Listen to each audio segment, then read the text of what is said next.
International মার্কেটে India one of the largest beef exporter. এটা শোনার পরে এখন গভর্নমেন্টকে কিছু লোক হিপোক্রেট বলছে আর নয়তো প্রোপাগান্ডা বলে চালাচ্ছে। কিন্তু আসল কথাটা হলো ইন্টারন্যাশনাল ট্রেডে কাউ মিট এবং বাফালো মিট দুটোকেই বোভাইন মিট বলা হয় এবং দুটোই বিফ ক্যাটাগরির মধ্যে পড়ে। এখান থেকেই যত কন্ট্রোভার্সি শুরু। পুরো কথাটা বলছি, ভালো করে বোঝানো। ইন্ডিয়া বহু বছর ধরেই ওয়ার্ল্ডের one of the largest bovine meat exporter, কিন্তু এর মেজরিটি হলো বাফালো মিট, অর্থাৎ এটাকে কারা বিফও বলা হয়। তাই যদি কেউ বলে ইন্ডিয়া ওয়ার্ল্ডের সেকেন্ড লার্জেস্ট বিফ এক্সপোর্টার, তারা সম্পূর্ণ ভুল নন। কিন্তু লোকাল পাবলিক কাউ মিটকে বিফের সাথে গুলিয়ে ফেলেন, আর এখানেই যত কন্ট্রোভার্সি শুরু হয়।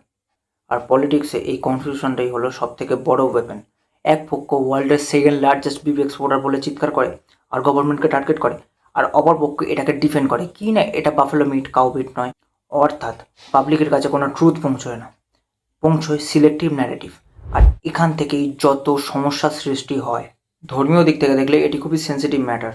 আর হিন্দু ধর্মে গরুকে মাতা বলা হয়, কারোর ফেথ কারোর কালচার এখানে জুড়ে আছে। তাই পরের বার যখন শুনবেন ইন্ডিয়া ওয়ার্ল্ডের one of the largest beef exporter, পুরো কনটেক্সটটা জানবেন, আগে থেকে মিথ্যা স্প্রেড করবেন না।